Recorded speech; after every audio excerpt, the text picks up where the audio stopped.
Next up is a 1350 series shorty of my customer John, and it's going in one of his rides. He recently installed a Gearvendor overdrive into it so he can get some drivability for the road, for road trip. So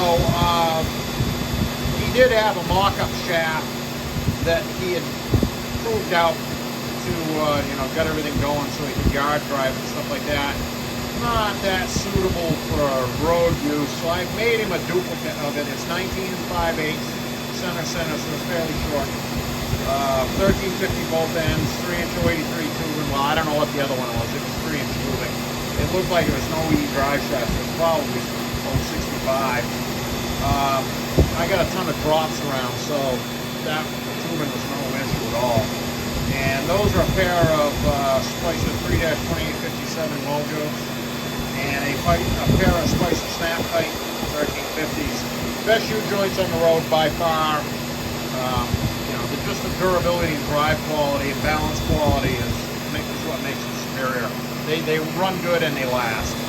Because they're sealed up real well. Keeps the grease in where it belongs. Keeps the cats and dogs out. Like I said, 19 5/8 center. That's spinning about 2,800 RPM. 0 at the transmission. Dead flat 0, nobody home. It's 0 at the rear axle. Same thing. So, yeah, if you guys watch any of my videos and I talk about force imbalance and couple imbalance, this one here was absolutely perfect couple imbalance. It was rocking horse. One end's going down, the other end's coming up, and as opposed to force imbalance where they're both coming up or going down together. This was coupled, so it was doing this, and a little short guy close coupled like that. It just was one of those deals where when you would make a little weight correction on this end, and this end's driving the show because there's more rotating mass there, but when it's in this situation, it affects that end.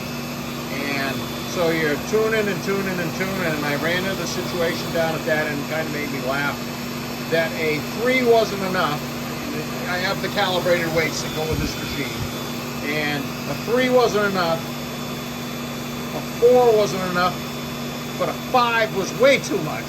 So I ended up, and like a 2 and a 3 didn't work, nothing worked, so I trimmed down a 5 and made it happy. So that's what you got there. There is an oddball looking D-shaped weight on that end, and it has a lot to do with the slip yoke, because I noticed that when after post weld I indicate these yokes in the weld up fixtures after I weld them, and they were about 2.5 thousandths on each end run out, which is acceptable. When I put it on the yoke, it jumped up to about 9.5, 10. So we're balancing basically the slip yoke on this situation, especially because it's so short. It drives it down the whole length of the thing. And just a little balancing trivia there. It doesn't mean anything really. I just try to mention it, if anybody's watching these videos, because I do comment on, just the experience of balancing these individual drive shafts. So, yeah, we're going to wrap this up. We'll get some paint on this for John. And, yeah, we'll get it to him as soon as he gets back.